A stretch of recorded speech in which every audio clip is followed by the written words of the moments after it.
Hey everybody, Spartan here from SpartanTrading.com. I want to hit you guys with a quick little video on some tips for beginner option traders. Now, I've been speaking with a whole bunch lately, and I continue to repeat myself and say the same thing over and over and over again to them. So I figured there's definitely these questions out there, and I figured a video like this could help a lot of people that maybe don't know me or maybe don't have access to someone that they can ask these questions to. So thus, we're gonna do this video here. So tips for beginner options traders. One of the biggest things is I want to trade options. I'm just starting out. What are the types of contracts I need to take? What type of expiration?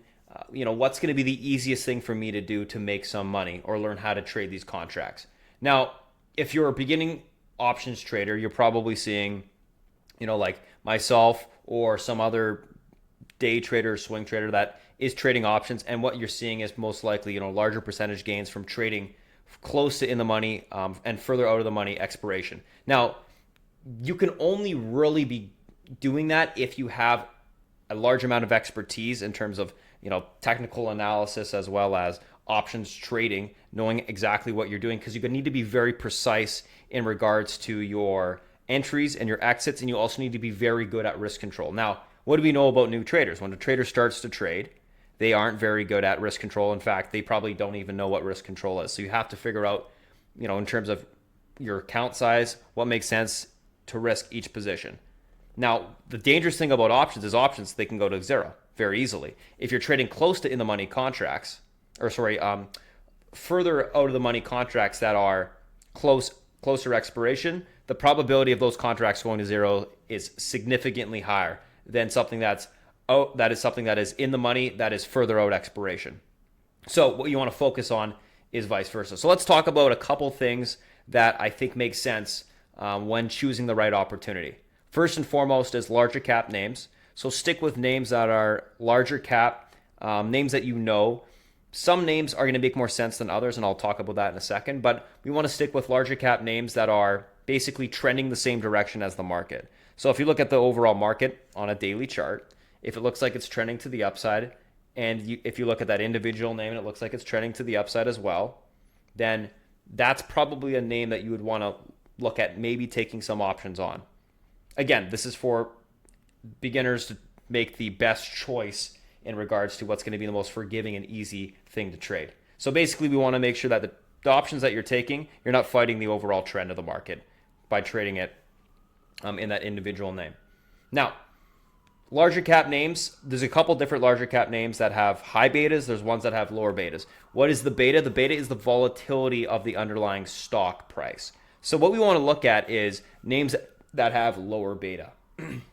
So we want to look at names that basically trade in tighter ranges in terms of price over the course of time. So if you look at a daily chart and you look at, let's say, for instance, Apple, and you're looking at Apple over the course of, and let's just quickly look at Apple, over the course of, let's say, I don't know, a couple months. Let's just go 1 month, for instance, on a daily chart.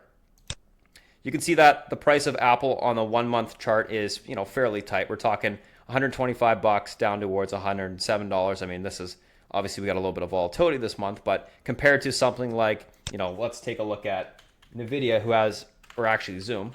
Let's take a look at Zoom, which has a way higher beta. We can see that the price of this stock, changed from 588 all the way down to the words 366. So from a percentage standpoint, this would have a much higher beta than Apple because of the percentage move within that time period was much larger than Apple's. So you want to look at names like Apple that have a lower percentage movement on the underlying stock than these names that have higher betas or higher amounts of volatility, because they're going to be much easier contracts to trade. They're also going to be much cheaper because of that. Now, going back to what we were just talking about in regards to larger caps, like I said, you want them to be trending with the market because it's going to be a lot more forgiving when you are wrong. The price of that contract is more likely to stay up, especially if you have a further and further out expiration. So if you are wrong, it's not going to be the end of the world. And you are going to be wrong. There's no question. So make sure you're trading larger caps, trending with the market. Next thing we want to look at is further out expiration. So the further the expiration, the more expensive the contract's going to be, because there's more time for that contract to get in the money or get very in the money, if it just continues to push up. So there's going to be more premium associated with it.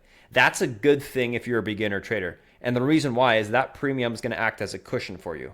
If you trade close to expiration contracts, so let's say a weekly contract or next week's contract, if you're wrong in terms of the direction of that price movement on the underlying stock, so if you grab like a 120 call on Apple and it goes down to let's say 115, and the expiration is next week or tomorrow, which is Friday, then that contract's going to be very cheap, or the value of it's going to decrease very fast because the amount of premium on that contract is going to disappear, as well as there's going to be theta decay on that contract. So you're going to have two things against you. You're going to have time against you, and you're going to have the trend against you.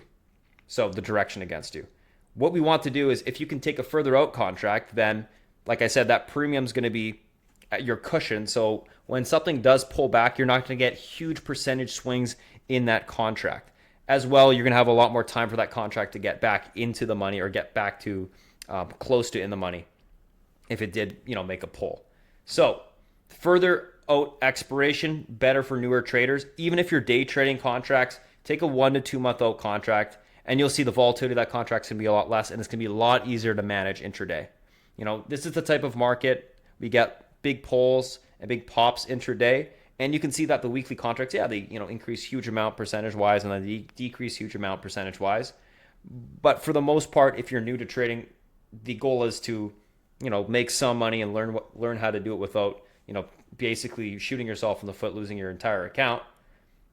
This way, you save yourself that heartache from doing that type of stuff, as well as, because they're a lot slower moving, it's a lot easier to manage those positions, setting stops, taking profits, etc., etc.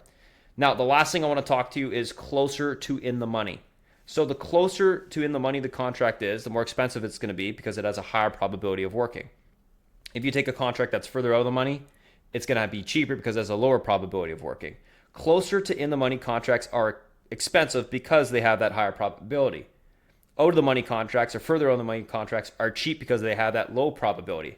So you're paying a premium for something that has a way higher probability of working. And that's important to understand. Cheap contracts are cheap for a reason. So if we take a closer in the money contract, again, you're going to have more premium on that contract. It's going to be more forgiving. So if you take a closer in the money contract that's going to be a month out, it's probably going to make a lot more sense than taking something that's really far out of the money a month out, because it's going to be a lot easier to trade. The percentage swings intraday are going to be they're going to be a lot smaller than they would be on a further out of the money contract. Last thing I want to talk about is liquidity. We want to make sure the contract's liquid so you can get in and out of the contract without paying a ton of money within, on the spread, if there is a spread. So how do we recognize a contract that is liquid? Well, you can look at the volume on the contract, but the best way to do it is look at the bid and the ask. And if the bid and the ask are very close, like they're 1 cent apart, or if it's a further out of the money contract, they're 5 to 10 cents apart, then that's going to be a liquid contract. If you see a non-liquid contract, what you're going to see is a bid and ask that are very far apart. So let's say the bid is 150, the ask could be like 380 on that contract, no volume traded on that day. That would be illiquid contract. That would be something to avoid, because there's a huge spread on it. You're probably going to get filled, not on the bid, you're going to be filled somewhere in between that spread. And right out the gate, you're going to be losing money because of that spread. So something to note there as well. So choosing the right opportunity is super important for beginner options traders. Make sure that you do pick something that's further out of expiration, closer to the money. Yes, it's going to be a little bit more expensive, but it's going to be way more, it's going to be a lot more easy to manage. And if you pick something that is larger cap and trending with the market as well, it's likely to be a lot more forgiving when you are wrong. So a couple questions that I wanted to go through today and give you a couple tips there. If you guys have any questions, feel free to go to SpartanTrading.com. Happy to answer any questions you guys do have. Otherwise, thanks for watching, and we'll talk to you guys next week.